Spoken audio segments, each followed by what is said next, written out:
Muy buenos días Bitcoiners y bienvenidos de regreso a otro calendario económico de Bitcoin. Mi nombre es Mauricio Di Bartolomeo, cofundador de Leden, y como todas las semanas les traemos el mejor resumen y análisis que necesitas para arrancar la semana en Bitcoin. Hoy es martes 1 de febrero y tenemos un episodio bastante cargado de información para ustedes como siempre. En el capítulo de hoy vamos a empezar hablando de MicroStrategies, quien una vez más compró el dip de Bitcoin en este precio. Vamos a hablar de esta más reciente compra, los detalles y qué podemos esperar de aquí en adelante. Seguidamente vamos a hablar del estado de Arizona, en donde se introdujo un proyecto de ley la semana pasada para posiblemente hacer Bitcoin una moneda de curso legal. Vamos a hablar de qué implicaciones puede tener este anuncio. E igualmente vamos a hablar de los mercados capitales, puntualmente el S&P 500, donde se transó el mayor volumen de contratos que se ha transado en más de 20 años de historia. Así que, cafés en mano, hermanos, que va a estar muy bueno hoy. Y arrancando como de costumbre con Bitcoin, vemos que luego de alcanzar un punto mínimo el martes pasado por debajo de los $33,000, Bitcoin ha surgido y básicamente se ha elevado por más de 16-17% al precio actual donde está transando, que es de $38,500 aproximadamente.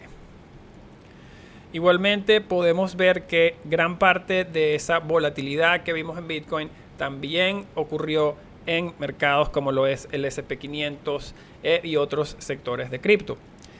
Así que, como hemos hablado, mucha de esa volatilidad se puede atribuir a las condiciones macroeconómicas y eventos macroeconómicos que ocurrieron la semana pasada, como lo fue el anuncio de la reunión de la Reserva Federal de Estados Unidos. Y como podemos ver, ese anuncio impactó tanto los mercados capitales como los de Bitcoin. Saliéndonos un poquito del mundo macro y mirando las noticias específicas para Bitcoin de la semana pasada, vimos que el SEC, el regulador americano, la semana pasada rechazó la propuesta de un ETF de Bitcoin de spot de Fidelity. Y como hemos hablado acá, la SEC todavía necesita emitir una decisión con respecto al fondo GBTC, Grayscale Bitcoin Trust. Esa decisión del SEC debe salir antes del día 6 de febrero. Sin embargo, si miramos los precios, miramos cómo está transando este fondo, vemos que el descuento de las acciones se encuentra a un menos 25% del valor del Bitcoin que mantiene el fondo, queriendo decir que los inversionistas están transando las acciones de este fondo ETF por un monto menor a lo que vale el Bitcoin que representa cada acción de estas. Esto quiere decir que los inversionistas probablemente le están dando una baja probabilidad a que el fondo se apruebe como un ETF, ya que, como hemos visto anteriormente, cuando existe expectativas de que este fondo se va a aprobar a pasar a ser ETF, vemos que el precio se acerca mucho más a este nivel de cero, porque lo que se entiende en nivel de teoría es que cuando el fondo pasa a ser un ETF y deja de ser un fondo cerrado, las acciones del fondo transan a un valor par del Bitcoin que mantiene el fondo. Por ende, vemos que el descuento de hecho se ha agrandado, queriendo decir que los inversionistas le están dando, les pudieran estar dando potencialmente unas bajas probabilidades de que esta aprobación sea aprobada este 6 de febrero, esta semana. Es importante que nos mantengamos pendientes de esta noticia, ya que aunque el mercado parece estar preparado para que salga un rechazo de esta aplicación, pues cuando ocurre la noticia muy probablemente puede introducir volatilidad también a los mercados. Desde el punto de vista regulatorio también vimos unas noticias interesantes de parte de los Estados Unidos. Y este titular refiere lo que vamos a hablar a continuación. La noticia que salió la semana pasada fue que la administración de Biden se está preparando para emitir una acción ejecutiva que le daría la responsabilidad a los reguladores federales de los Estados Unidos, le daría la tarea de regular la industria de activos digitales, y esto lo están exigiendo como una materia de seguridad nacional. Así que todavía aunque esta orden ejecutiva todavía no ha salido, no ha sido emitida, los fuentes cercanas a la información dicen que la administración de Biden se está preparando para introducir esta acción ejecutiva en las próximas semanas. Así que hay una muy alta probabilidad de que si esto ocurre, pueda introducir volatilidad a los mercados cuando se den los detalles de esta iniciativa. Adicional a esta noticia, muy seguidamente de que salió esta noticia, la otra noticia que salió del estado de Arizona es que un senador de este estado introdujo un proyecto de ley para hacer que Bitcoin se convierta en moneda de curso legal en el estado de Arizona. Este proyecto de ley todavía tiene que estar aprobado por el Congreso del Estado y el Senado del Estado antes de que se pueda firmar a ley. Todavía es incierto si esta ley pudiera entrar en efecto o no, ya que la Constitución de los Estados Unidos no permite que estados individuales creen su propia moneda. Así que seguiremos este trayecto a ver cómo progresa esta ley.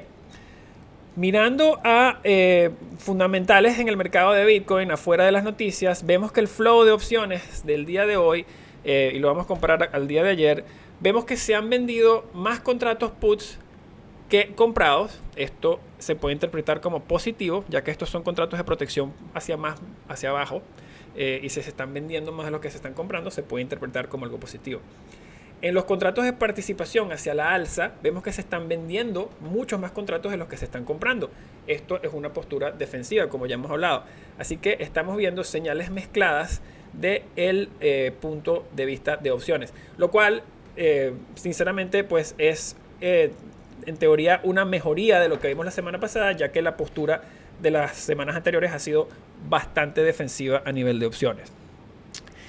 Interesantemente, mirando a otras partes del mercado, estamos viendo que la tasa de futuros perpetuos, y esta que tenemos acá es la de Kraken, vemos que la tasa de futuros perpetuos de Kraken se mantiene en negativo mientras el precio ha subido. Vemos que el precio ha subido casi 16% desde el bajo que llega, el mínimo que llegamos la semana pasada, y vemos que incluso en la cara de este rally todavía hay algunas tasas de futuros perpetuos que se encuentran en territorio negativo.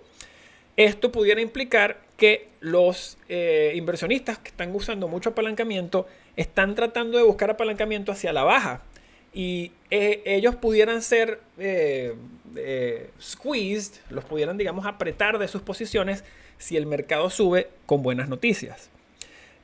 Mirando otros puntos de referencia para el interés de posiciones cortas, vemos que el interés de posiciones cortas en el exchange de Bitfinex ha caído, sí, en las últimas 2 semanas, pero se mantiene bastante elevado relativo a niveles históricos.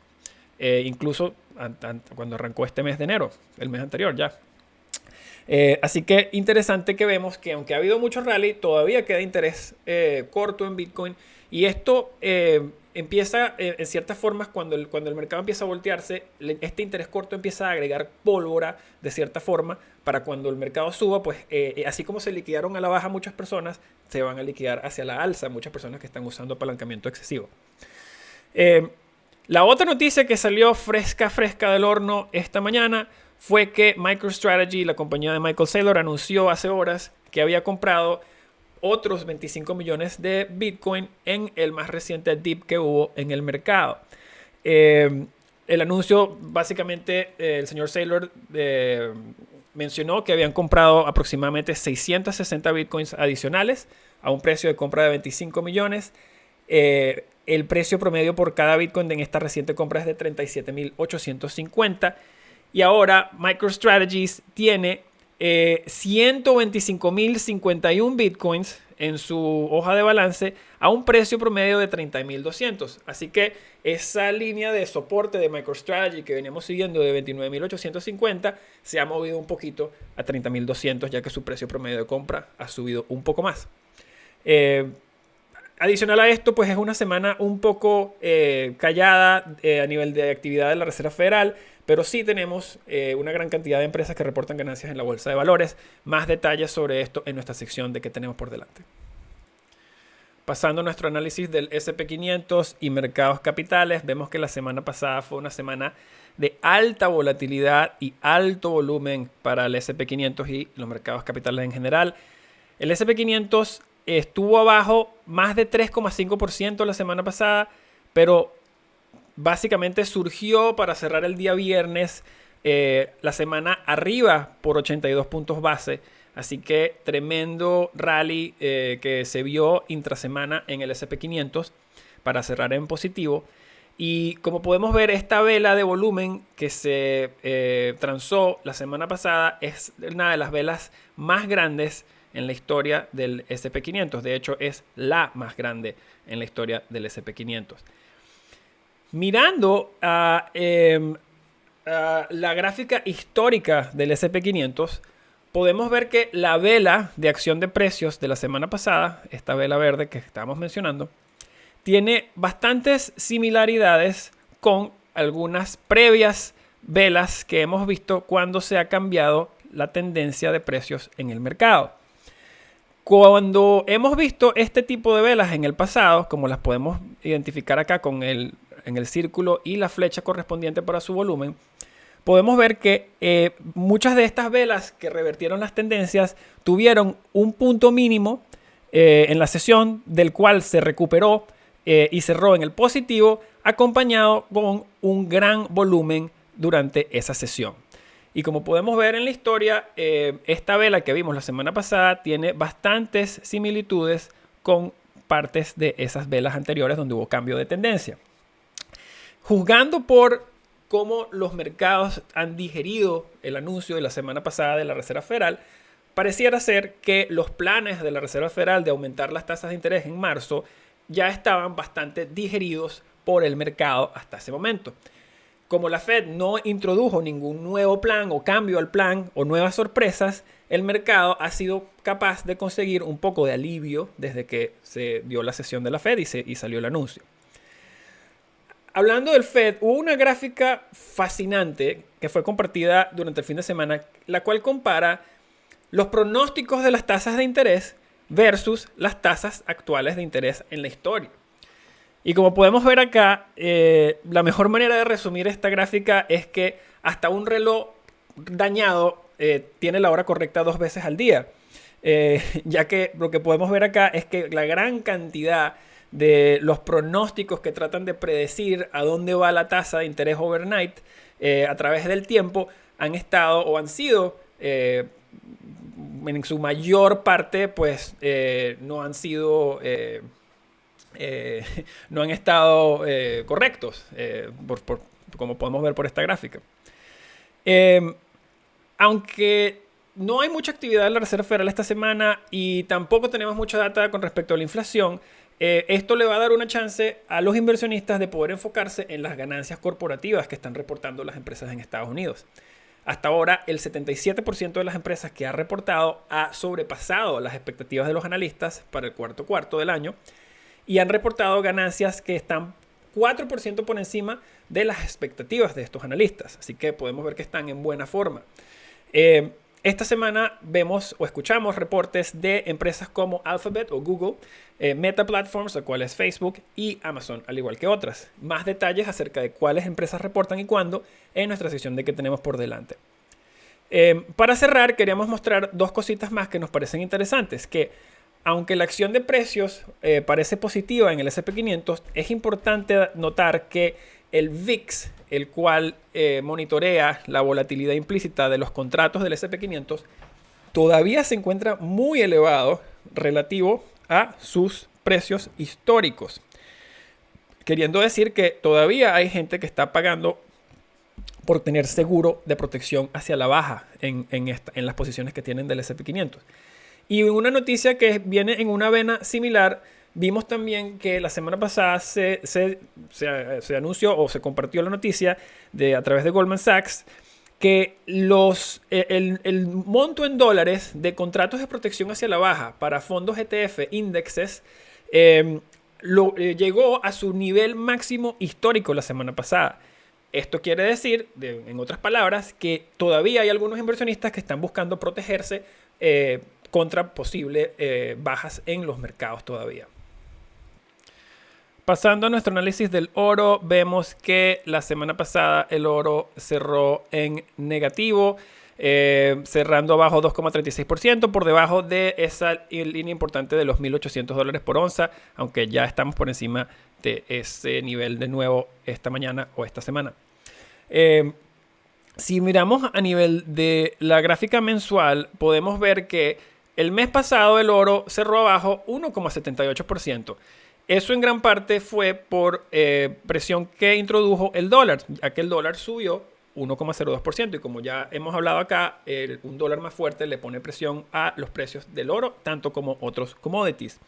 Y como podemos ver a nivel del oro, sí tuvo un mes, digamos, levemente negativo, bajando 1,78%, pero eso ya fue luego de subir 3,11% en el mes de diciembre. Y para ponerlo en contexto, el oro cayó 1,78% en enero, sí.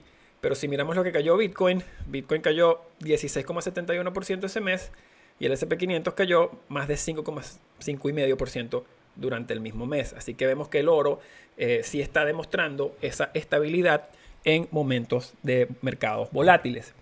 Interesantemente, la semana pasada vimos que algunos analistas de Goldman Sachs están básicamente mejorando sus pronósticos con respecto al oro y están subiendo su pronóstico del precio del oro a $2.150 por onza del previo precio target que tenían de $2.000 por onza. Por otro lado, contradiciendo la postura de Goldman, el banco UBS toma la postura opuesta diciendo que el dólar pudiera fortalecerse durante el año 2022 y lo cual le traería debilidad al oro. Y el target de precio de UBS para el precio del oro al final del 2022 es de $1.600 por onza. Así que diferencias marcadas entre UBS y Goldman Sachs. Ya vemos que la Fed está haciendo sus preparativos para levantar las tasas de interés en marzo. Y es posible que, dado a que tanto en el oro se desprende de lo que haga el dólar, la inflación y los bonos del tesoro, es posible que el oro se mantenga transando en un rango hasta el próximo mes, las próximas 6 semanas, hasta que venga la próxima reunión de la Reserva Federal. Pasando a nuestro análisis de DeFi, vemos que a nivel de noticias fue una semana un poco tranquila. Vamos aquí a abrir la vela semanal. Vemos que la semana pasada el índice de DeFi, el index de DeFi, encontró estabilidad, como lo hicieron Bitcoin también y Ethereum durante la semana pasada. La noticia más grande que puede impactar este sector de la industria es lo que anunciamos anteriormente, que salió de la administración de Biden, la cual supuestamente se está preparando para solicitar que sus reguladores regulen la industria cripto como materia de seguridad nacional. Aunque esta noticia no ha sido confirmada o esta orden no ha sido confirmada, esto pudiera causar turbulencia en este sector por las próximas semanas mientras los inversionistas esperan tener más detalles acerca de esta acción ejecutiva y de cómo posiblemente pudiera impactar a DeFi. Así que pudiera haber una especie de nube o presión sobre este sector mientras sale más claridad acerca de ese desarrollo. En otras noticias en el mundo de DeFi vimos que hubo una plataforma de DeFi que se llama Qubit, que funciona sobre la red de Binance Smart Chain. Sufrió un hack de $80 millones la semana pasada. Este hack parece ser el séptimo hack más grande en la historia de DeFi y esta plataforma mantuvo en su punto máximo, llegó a tener hasta más de $730 millones en activos dentro de este protocolo. Otra noticia interesante que salió la semana pasada fue la que se anunció que un proyecto de DeFi que se llamaba Wonderland, la cual se manejaba con developers o organizadores pseudónimos, prácticamente anónimos. Se reveló que uno de estos coordinadores del proyecto pseudónimos era un anterior o un antiguo ejecutivo del exchange Quadriga, el cual básicamente fue a la bancarrota en Canadá. Y esto obviamente causó inmensos problemas dentro de este protocolo de Wonderland. Para contexto, Wonderland es un protocolo de DeFi que está sobre el protocolo Avalanche, construido sobre el protocolo Avalanche, y tenía el fin de crear un stablecoin. El proyecto ha estado bajo demasiada presión y siendo altamente cuestionado desde que salió la noticia, y ya hay rumores de que el proyecto va a tener que ser cerrado o, digamos, finalizado dada la noticia. Así que bueno, nos mantendremos al tanto de estas y otras noticias en el sector de DeFi, al igual que los posibles desarrollos que puedan venir de la orden ejecutiva de la administración de Biden. Y pasando a nuestra sección de minería de Bitcoin, vemos que la noticia más relevante que salió en el mundo de minería durante la semana pasada fue el titular de que el presidente de Rusia, Vladimir Putin, estaba cambiando su postura para ahora apoyar regulación que traería minería de Bitcoin y criptomonedas al país de Rusia. La noticia salió muy recientemente, una semana después casualmente, de que el Banco Central de Rusia había propuesto una ley para prohibir por completo el uso y la minería de criptomonedas. Así que vemos que ha habido un cambio de actitud prácticamente inmediato, 180 completo. Y Putin le solicitó al Banco Central que llegara a un acuerdo con el ministro de Finanzas, ambos quienes habían tratado de prohibir la minería de Bitcoin y el uso de criptomonedas en el país. Así que parece haber un ímpetu político en arreglar esto para que atraer esta industria un poco más al país. Interesantemente, vimos que el año pasado, a través del año pasado, durante lo que ocurrió en China, Rusia aprovechó la oportunidad y ahora Rusia es hogar a 11,2% de todo el poder de hashing de la red de Bitcoin, tal como lo monitorea el índice de consumo eléctrico de Bitcoin de Cambridge. Y ese es el mapa que tienen en su pantalla. Mirando al mundo, digamos, de este a oeste, hemos visto también durante estas semanas que ha habido muchísima discusión en los Estados Unidos alrededor de políticos también, para traer más minería y regular y digamos, bienvenir más de la industria cripto al país. La semana pasada vimos que el gobernador de Texas, Greg Abbott, hizo un llamado a los mineros de Bitcoin solicitando su ayuda para hacer que la red eléctrica del estado de Texas se vuelva más robusta. Así que bueno, para nosotros, pues, en este tipo de acciones que están pasando, tanto lo que vemos en Rusia como lo que vemos en Estados Unidos, luego de lo que pasó con China, vemos que el dicho que la basura de una persona es el tesoro de otro, y vemos que hay países como Estados Unidos, Rusia y otros que están tratando de traerse todo lo que China está tratando de sacar del país, lo cual es interesante. Y como siempre, los dejamos con qué podemos esperar para esta semana en curso. Como ya hemos hablado, va a ser una semana relativamente callada del punto de vista de actividad de la Reserva Federal y data inflacionaria, pero tenemos muchísimas ganancias corporativas en la bolsa de valores, las cuales pudieran mencionar a Bitcoin y pudieran impactar el precio.